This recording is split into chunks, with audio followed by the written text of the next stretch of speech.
We are the keepers of the flame, the sacred order. Let the ceremony begin.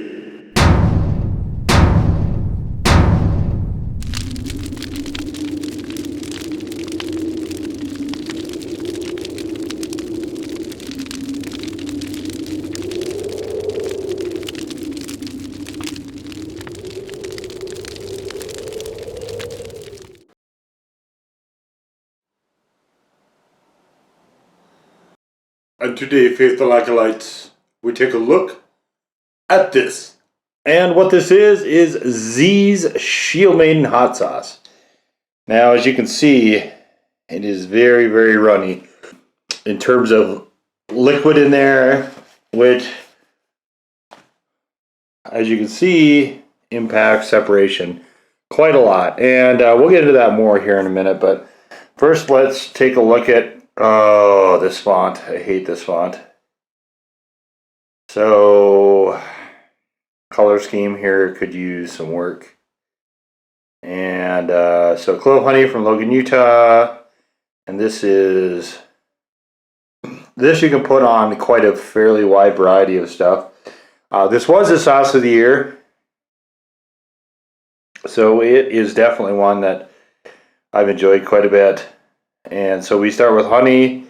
We have habanero, carrot, white vinegar, purified water, jalapeno red chilies, Himalayan salt, and cayenne powder. Life happens, shakes well. Okay, so let's just talk about that. So this is one of the... This actually has a lot of characteristics about it I dislike. And let's just talk about that here real quick. So one of them is that this is the only sauce that I can think of, I shouldn't say that, it's one of the few sauces I can think of that not only do you have to agitate it substantially before you use it, but honestly, I've had to do that a number of times while using it, which is something I don't normally like. But this one sauce of the year, so for it to overcome that big of a disadvantage, at least for me, really I think speaks to this sauce. So you can see just by looking at this, actually reads way more as a puree to me than it does as sauce. You don't really have a lot of suspension. So, and you can see again we have, look how it's coming out in chunks like that. Okay, so this is definitely, you know, for me this is way more puree-ish. And let's take a look at it here. And you can see it's actually separating just a touch in the spoon. So we have basically just this nest of sort of pulpish stuff in the center, followed by, you know, surrounded by a moat of smaller particulates, as well as the sort of watery, pale orangish runoff.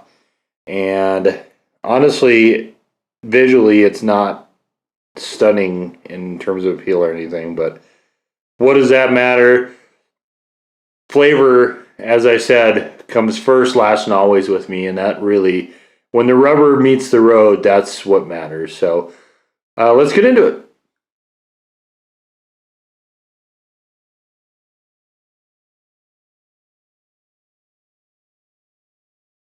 Right out of the gate, we get a taste of the habaneros, the jalapenos, and the carrots all at once. There's a little back degree of that honey, which is just a perfect grace note. It's very chunky, as you might expect. It's not very smooth in terms of what we normally think about with sauces. Flavor is outstanding, though. It just... I'm not getting a lot of the cayenne powder, but of the main actual components of the jalapenos, the habaneros, and the carrots, you can actually suss out all those flavors. So there's a, plus the honey. The honey is very present as well. Using the Himalayan salt, I think, was, Himalayan and Hawaiian salt, I think, are smart choices because they have mineral loads in them that actually will, I think, will add a nice little degree of umami to the proceedings, a little bit more so than regular salt. I'm actually surprised that more sauce manufacturers don't use that, to be honest with you. So, for today's food, I have Red Baron mini pepperoni pizzas. And what we're going to do is we're just going to splash a little on here.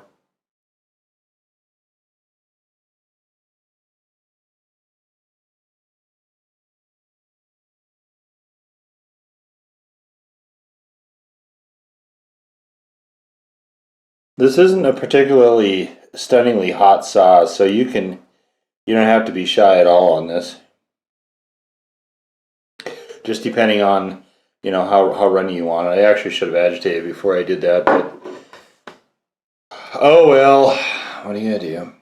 So you can see you can get liquid kind of pooling here if you're not a little careful with that, but away we go.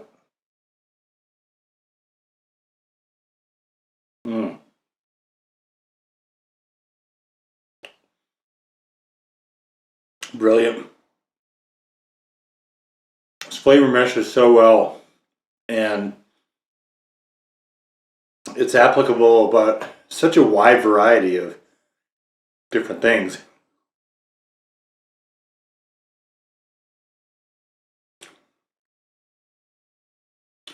It's relatively mild in terms of flavor, so it's not stepping all over what you eat. Now, obviously, this is a great flavor. It's Red Baron, right? Microwave mini pizzas, but this is very, very clever in terms of how they blended the ingredients and how they play off each other. I feel like I don't have any sauce of the years that have not deserved it, and that's, this one I've had a fair number of bottles of, and it really has a lot of things going against it for me.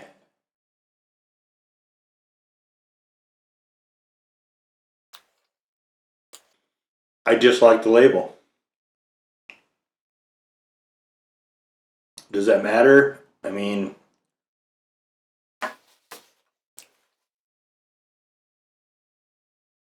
obviously when you're eating it, it's like Kiss said, right? You can't hear makeup through the radio. Well, you can't see the label when you're eating the food. Or at least, I guess you can, but you're not paying attention to it. It ceases to matter. This choice of font and just kind of the way they went about this with color scheme, especially because they're calling on, they're making a call to the Nordic sort of stylings, and that's part of my background. So that part I'm not really in love with that.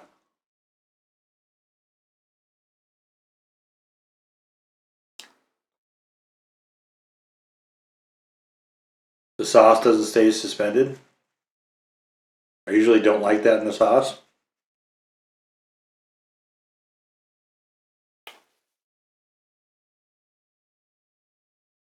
Especially to the extreme degree that this one does. It's fairly low on the heat side.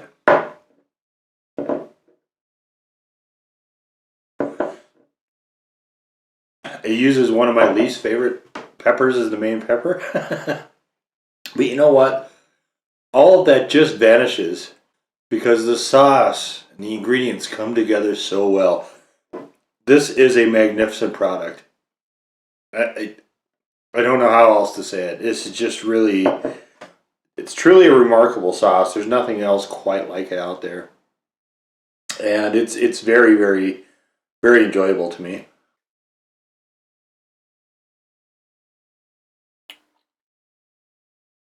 It's just excellent.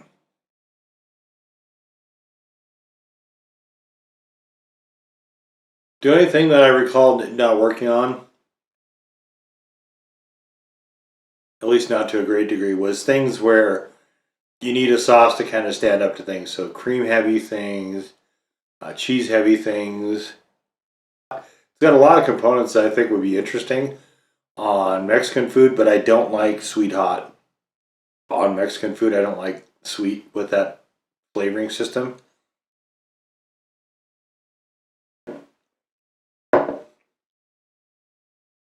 But I think this would work actually fairly well in Asian food. So flexibility is just really pronounced on this, but